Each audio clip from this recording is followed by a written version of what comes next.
Assalamualaikum warahmatullahi wabarakatuh. Halo sahabat Latsar, perkenalkan saya Susanti, peserta Latsar CPNS BPSDM Regional Bandung, Angkatan 18 Kelompok 2. Pada kesempatan kali ini, saya akan memaparkan mind map yang telah saya buat dalam bentuk podcast. Mind map ini berisi tentang wawasan kebangsaan dan juga nilai-nilai bela negara. Berikut mind map wawasan kebangsaan dan nilai-nilai bela negara yang saya buat. Definisi wawasan kebangsaan. Wawasan kebangsaan adalah cara pandang bangsa Indonesia dalam rangka mengelola kehidupan berbangsa dan bernegara yang dilandasi oleh jati diri bangsa dan kesadaran terhadap sistem nasional yang bersumber dari Pancasila, Undang-Undang Dasar Negara Republik Indonesia tahun 1945, NKRI, dan juga Bhinneka Tunggal Ika, guna memecahkan berbagai persoalan yang dihadapi bangsa dan negara demi mencapai masyarakat yang aman, adil, makmur, dan sejahtera. Fakta-fakta sejarah dapat dijadikan pembelajaran bahwa kebangsaan Indonesia terbangun dari serangkaian proses panjang yang didasarkan pada kesepakatan dan pengakuan terhadap keberagaman dan bukan keseragaman serta mencapai puncaknya pada tanggal 17 Agustus 1945.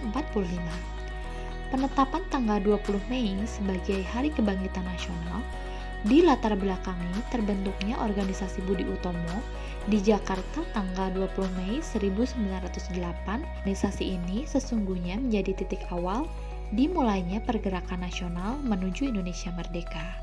Pada tahun 1908, beberapa mahasiswa Indonesia di Belanda mendirikan sebuah organisasi Perkumpulan Pelajar Indonesia yang bernama Indische Vereniging atau IV sebagai bagian dari organisasi Budi Utomo. Di awal tahun 1925, Indische Vereniging mengubah namanya menggunakan terjemahan Melayu menjadi Perhimpunan Indonesia. Pada tanggal 28 Oktober sebagai Hari Sumpah Pemuda, dilatar belakangi Kongres Pemuda II yang dilaksanakan pada tanggal 28 Oktober 1928. Kongres Pemuda II ini merupakan hasil dari Kongres Pemuda I yang dilaksanakan pada tanggal 2 Mei 1926. Selanjutnya kita memasuki masa BPUPKI. BPUPKI adalah sebuah badan yang dibentuk oleh pemerintah pendudukan bala tentara Jepang, pemerintah militer Jepang yang diwakili Komando AD ke-16 dan ke-25 menyetujui pembentukan Badan Penyelidikan Upaya Persiapan Kemerdekaan Indonesia pada 1 Maret 1945. Perjuangan BPUPKI lalu disambung oleh PPKI, yaitu adalah panitia yang bertugas untuk mempersiapkan kemerdekaan Indonesia. Bangsa Indonesia memiliki 4 konsensus dasar, adalah 4 landasan kehidupan bermasyarakat, berbangsa, dan bernegara yang terdiri dari landasan ideologi, institusi, persatuan dan kesatuan, dan semangat keberagaman sebagai modal sosial membangun kekuatan bangsa Indonesia. 4 konsensus dasar bangsa yakni Pancasila, Undang-Undang Dasar 1945, Bhinneka Tunggal Ika, dan juga NKRI. Sekarang kita memasuki bahasan tentang identitas bangsa Indonesia. Identitas nasional adalah jati diri yang dimiliki oleh suatu bangsa dan berbeda dengan bangsa lain.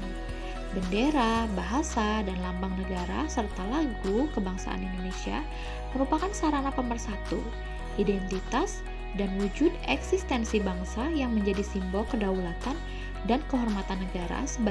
Sekarang kita beralih ke materi nilai-nilai bela negara. Definisi bela negara adalah tekad, sikap, dan perilaku serta tindakan warga negara baik secara perseorangan maupun kolektif dalam menjaga kedaulatan negara, keutuhan wilayah, dan keselamatan bangsa dan negara yang dijiwai oleh kecintaannya kepada Negara Kesatuan Republik Indonesia. Nilai dasar bela negara berdasarkan Undang-Undang Nomor 23 Tahun 2019 tentang pengelolaan sumber daya nasional untuk pertahanan negara, Pasal 7 Ayat 3, Nilai dasar bela negara meliputi cinta tanah air, sadar berbangsa dan bernegara, setia pada Pancasila sebagai ideologi negara, rela berkorban untuk bangsa dan negara, dan kemampuan awal bela negara. Membahas tentang bela negara tentu saja tidak akan lengkap apabila kita tidak membahas implementasinya juga. Di sini saya mengkategorikan 2 implementasi bela negara sebagai masyarakat maupun sebagai aparatur sipil negara. Untuk implementasi bela negara sebagai ASN, diantaranya yaitu mengabdi kepada negara dan rakyat dengan tulus dan penuh tanggung jawab. Yang kedua, memberikan kontribusi pada kemajuan bangsa. Yang ketiga, menjalankan tugas dengan profesional. Yang keempat, memberikan layanan kepada publik secara jujur. Lalu, ikhlas dalam bekerja, memberikan pelayanan terhadap masyarakat.